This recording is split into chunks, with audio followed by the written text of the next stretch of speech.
Welcome to last week's news today and another week of Ashes of Creation development. Before we delve into the server meshing preview from the live stream, we will cover some of the other announcements first, because there is a lot.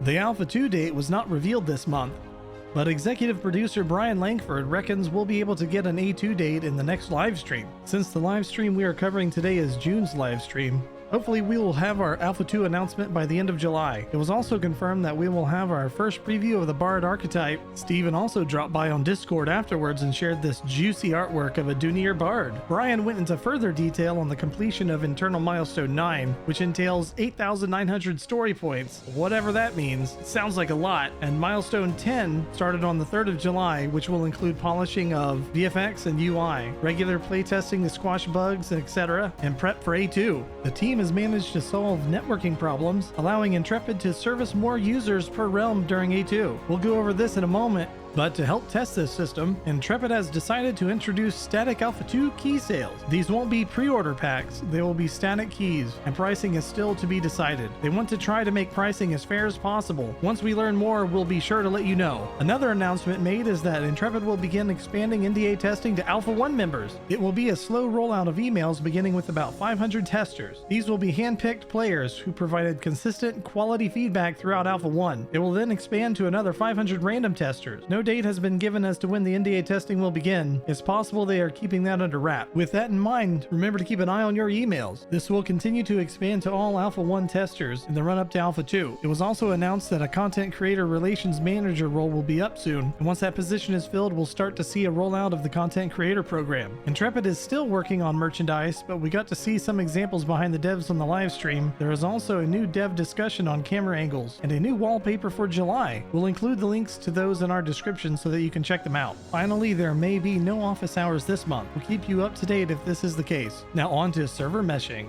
The stream opens with, what is networking? It's described as, at its core, networking is the concept of moving a state from the server to the client, and their goal is to make this move as fast as possible, which is a particular challenge for MMOs with a large player audience. Steven later dropped by on Discord and confirmed that the current plan is still to achieve 10,000 concurrent players with a total of 50,000 registered users per realm. This stream introduced IntrepidNet, a fully custom, tailor-made network designed for the needs of AOC. It is not an out-of-the-box Unreal Engine 5 solution, as Unreal does not have what Ashes needs. Unreal 5 uses a single-process server scenario, which means all clients run on one server, which is not good enough. We love learning about all the in-house built tools Intrepid have custom-made for Ashes of Creation, such as Landform, this, and it makes you wonder how much custom tech they have that we haven't seen yet. To begin their networking journey, they looked at what Ashes requirements are: no layering, high player counts, open world PvP, and low latency. They did emphasize that they can't do what other games do with latency by lowering tick rates and just simulating it at a really low rate, as they can't have this with action gameplay. They also said to keep the open world MMO feel, they do not want layers, as they want to keep the immersive experience of going to places and recognizing the same players as you would in the old MMO days, strengthening your server community. They were facing issues with the Unreal Engine and servicing a large-scale MMO. The number of entities, cost of simulating their movements, physics, AI, collisions, etc. would be too high for a single server to handle. The replication system would also be overwhelmed with thousands of updates needing to be processed with every frame. Intrepid needed a solution, and thus the creation of IntrepidNet, which is made up of a few different technologies. To make the stream easier to digest, they covered some of the jargon that was said, like actor, that is what Unreal calls an entity in the world, and the process of replication, which is the process of synchronizing the state of actors on the server between the game client. They also talked about how the way replication works in other games makes it easier for hackers or cheaters, as they can send info from their client to the server, and the server will just trust without verifying it. They mentioned several times, never trust a client, and emphasized that if your server is your source of truth, and if a client sends data that your server doesn't agree with, then you can decline, kick, or ban the user depending on how severe the action is. A server in other games is what we now call a realm in AOC. Our realms will not be a singular server, but will be made up of many game servers. Server meshing will allow Intrepid to not worry about simulating and replicating an entire world on a single server. As we can see, the game servers look like cells. All these grids combine to make up one realm. Now don't worry, we'll still be able to see other players across servers. It's a little complicated, but Hunter came on Discord afterwards to explain it simply. In a multiplayer scenario, when you see another client, you are seeing a simulated version of someone else on your client. We took that technique, but did it server to server. The simulated version of that actor on another server server is what we call a proxy. This proxy is not the actual player, it is an always up-to-date copy of the original that does not carry a player connection. When the original player moves, their proxy will follow. So what you'll be seeing is a proxy if the actor is on another server. We'll also be able to interact with players in different servers, just not directly. A cross-server event changes the data on the proxy's owner, allowing us to engage in PvP and interact across server boundaries, while still ensuring low latency. Also, kudos on them for giving us the POV from both players during this engagement so we can see how accurate the tech is. Everything will be seamless, and we players shouldn't notice anything. They have achieved this by maintaining a partially up-to-date proxy of the actor on adjacent game servers. This means they can simply convert to an authority actor and demote the original actor to a regular proxy. This makes the process much faster since less data needs to be sent. All these systems combine together to form a process known as inter-server replication. Unlike typical server meshing solutions, Intrepid does not have a centralized replicator, which is normally used for server replication to clients. Instead, IntrepidNet has managed to create a solution to remove this replication bottleneck. Each server is responsible for its own replication, and each server has a direct connection to its geographically adjacent servers. This means that the underlying architecture is designed to be fault-tolerant, meaning individual services and game crashes will not take down a full realm. It will also allow Intrepid to hotfix in a live environment and deploy patches seamlessly. They did come across a problem with inter-server replication, and that is that you wouldn't have the information of players who were not in adjacent servers. The solution they came up with for this is by using cloud microservices. They basically allow things, for example, like party chat and guild chat, to be used anywhere in the world, even if one player is on server 1 and another player is on server 8. So I imagine that the services let all the different servers have the information they need so that the players on different ones across the world have access to the same info. My brain fried with this one though. If anyone has a better take on it, let us know in the comment. Anton came on Discord to clarify that they meant to say, we created a solution using the concept of microservices, but they didn't catch the mistake until it was on the live stream. They of course did not invent microservices, they were just using the name because it's what they were doing. Also, Hunter says, the client does not connect to the microservices.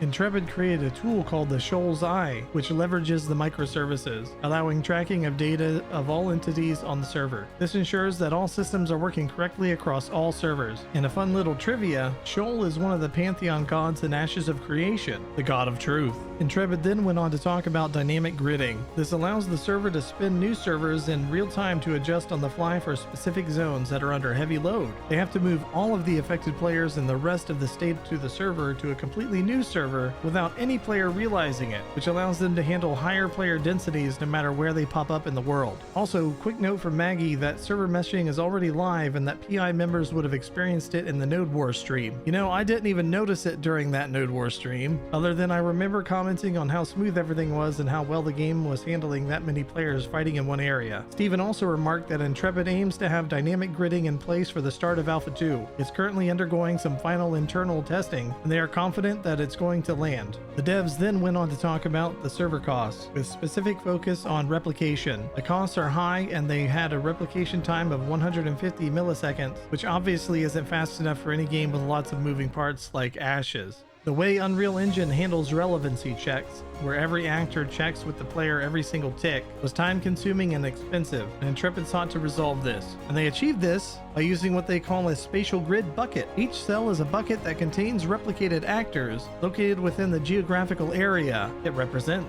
It allows Intrepid to consider actors within nearby cells and ignore others. To help even more, Intrepid implemented a dormancy solution where all those rarely changed actors remove themselves from the spatial grid bucket. When the state of the actor changes and adds back into the spatial grid so that the player can get the update, then the actor can go back to dormancy. This will essentially reduce CPU and RAM usage. Big win. But that was still not fast enough for what Intrepid wants to achieve. Intrepid needed to split the replication load even more. Rather than the single thread that Unreal utilizes, Intrepid managed to achieve what some thought too difficult to do. But you know, I'll let them tell you. It's incredibly difficult, and at least I am not aware of it being done before. I tried to do some research around it at the time, and everyone was saying basically that it's impossible. But we did it anyway, This is a massive achievement as this puts them a step closer to achieve their target player count. They have reduced their replication time by 94%, which takes us back to the original graph of 150 milliseconds. They managed to get it down to 9 milliseconds. And Hunter has nicely put in a comment after the stream. Regarding my comment of many years to come, I meant we will always be improving and maintaining this technology outside of what you saw today, so we can constantly improve and make the experience better. Development is always ongoing, whether it's adding new content or optimizing, fixing, and refactoring current systems for a better developer and a user interface. Our goal is always to make sure the client has a great experience. We aren't afraid of the technical challenges and will do what we can to make it possible. Sometimes, though, it may not be, but we will very much try our best before throwing in the towel. Fantastic job, Intrepid. Now, we know this was a big one this time. My brain hurts, but it's a lot of interesting stuff. Now we're going to end on some artwork, so we'll see y'all next time.